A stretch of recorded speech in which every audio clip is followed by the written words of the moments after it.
So we can gauge how this person will react to chiropractic care and cater their care plan a little more to that individual.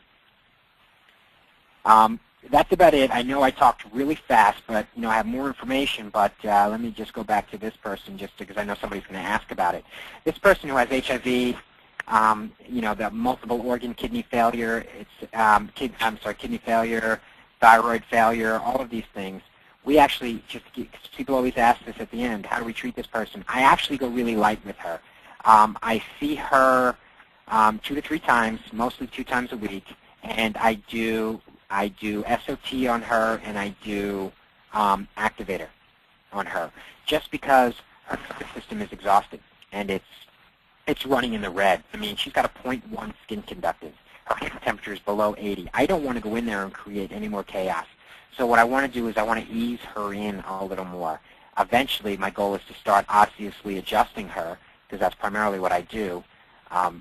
But I don't want to get in there and stimulate a system which is exhausted, because what's going to happen is I don't think her nervous system can handle that much a barrage of nervous system information. Because basically chiropractic, what it does is, as we saw with the brainwaves, it stimulates nervous system activity. And now that I know with her how she functions, we have a better way of handling her. I'll give you 2 examples of what I'm talking about. I have a patient who recently came to me, and we have a mutual friend, and she's been on a chiropractic care for a couple of years, and she says when she came in is that, listen, I love my chiropractor, he's awesome, and I actually know the chiropractor, and he's doing great work, he has an awesome practice, and he's a great chiropractor, but what happened was she started to black out after adjustments, and she started to, her heart rate would shoot through the roof, or it would bottom out, and she would black out. So we got her in here, and she kind of heard what we were doing, and we measured her, and her heart rate, her resting heart rate is 105, and when she goes up to stress, it goes to 135. So, and her hand temperature, her hands pour sweat. She's got basically in the low 80s, 81 to 78 hand temperature. So all this told me was, okay, you know what? We need to go really light with you. Now, if we didn't have this ability to identify who this person is, I might have just gone about the same way as anybody else would have done it. I wouldn't have known that this person probably can't handle it so much, and I may need to back off a little bit. That's what this person, this equipment in the NeuroInfiniti kind of lets us know who you're actually dealing with, because she's a young girl. She's 28 years old, and in relatively good health. I mean, it appears, at least.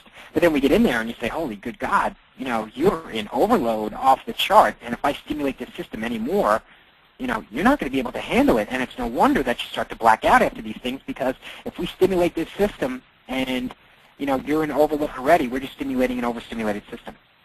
The last example I'll give you, and I know it's not on here because we had, this was referred to me by actually Dr. Barwell, and we had a guy in here who was referred to us because they've seen 44 specialists in the case in a last year, and just different specialists. So he comes in, and it started out with January of last year, he had extreme insatiable hunger. So he goes that he just couldn't stop. And this slowly started to segue into extreme anxiety. Well, we get him in here after 44 specialists, brain scans, MRIs, CT scans. Nobody knows what's going on. They just say, we can't find a problem. He comes in here, and his scan is a mess. His brain waves stay in beta all the time. He's in such overload that the guy is just shot. So we have specific things going on with him. He's a separate case where, I do specific things on him, and we also do the bio-neural feedback component on him, and to the point where he's supposed to move to North Carolina. He started with us in December. He's supposed to move to North Carolina a week and a half ago. He doesn't even have a house here anymore. He rented, it's a 63-year-old, very successful man. He rented an apartment and is sleeping on the floor. Him and his wife are sleeping on the floor so he can stay here to be seen in this office. So these are pretty profound things that are happening in the office if you just let people know what it is we do every day and give them an understanding of why they're in the condition that they're in. And it all has to do with the nervous system. So I know I really talked fast. If anybody's have any questions, I'd love to try to answer them for you. There is one question already, Dr. Joe, and it's, have you had an opportunity to do any post scans on any of these patients yet? Yes, I have. Several of them, obviously. And we're getting great results. We're getting great results. We've only had one person, and here's an interesting thing. We've had one person who I didn't really like their re-exam. So what did I have to do? I had to reevaluate what we were doing for that person. So with that person, he got a little worse, not marginally. Like if he would almost look at it and say, oh, it doesn't look that different, but I've been looking at these every day, and I said, I don't really like the response we got. So what I'm going to do for your next course of care is we're going to go ahead and we're just going to tweak a couple of things. So with him, I'm going to see how he does on more of a drop and activator and SOT. So I'm just going to kind of tweak. His wife responded beautifully, and he says he feels great. He's like, I feel better than I've ever felt before. But we go in here, we scan him, and I'm like, I don't love what I'm seeing. So I'm just going to alter what we're doing and how we're doing it a little bit to gauge if you're going to respond a little better to something else.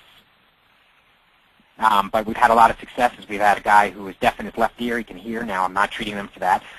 We had another guy who has Crohn's disease. He went to, after 4.5 months of care, he went to his doctor, and the doctor says you no longer have Crohn's disease. But the beauty of that is, and his scan looks much, much better. We have a way to go with him, but it looks much, much better. But now we can explain why he has the disease in the first place is because his sympathetic system is in complete chaos. And when you're in chaos, basically, your sympathetic system shuts off your digestive system, so you start to have things like irritable bowel, Crohn's disease, etc. So once we normalize the nervous system, those things take care of themselves. So we've had great successes and a better understanding of how somebody's truly responding to chiropractic care. There also is a question that's been typed through. If the sympathetic nervous system is so dominant, as with most every patient that comes to see us, why not simply adjust the parasympathetics, HIO, Logan, etc.? It's not in every case.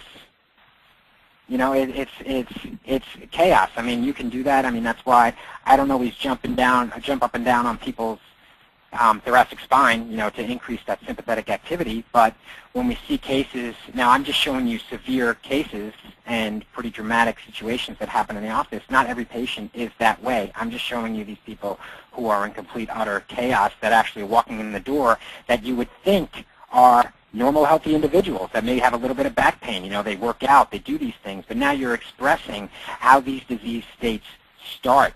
Because, I have some people who are under-aroused. Now, we might be treating them a little different, or we might go a little more aggressive with them. But to answer your question, you can. You can do sacral work, you can do SOT work, you can do cranial work, you can do, network. It doesn't really matter what you do as long as you're doing it right. And if you do HIO, if you do these things, that's awesome. But you can access the nervous system through. I had a person in here. I also happen to be an extremity practitioner as well. Just as an example, I had a person come in with a migraine in the morning. She started to get a headache. She came in with she called me. We adjusted her. She was pretty clear. She called me around noon and said, listen, Joe, that headache just really didn't dissipate, and actually it's getting greater as the day goes on. And I said, well, come on in tonight. Let's recheck you. And she said, are you sure? Sure. I said, absolutely. Come on in. She comes in that night at 6, so I adjusted her at 8 o'clock in the morning, and then I adjusted her at 6 o'clock at night. Well, I look at her at 6 o'clock at night, and I had no indicators to adjust anywhere in the spine. I found one place to adjust, and this is a really obscure situation, but you just never know, so that's why you got to look for everything. I found a bone in her foot. I found her cuboid was out, and her foot was a mess.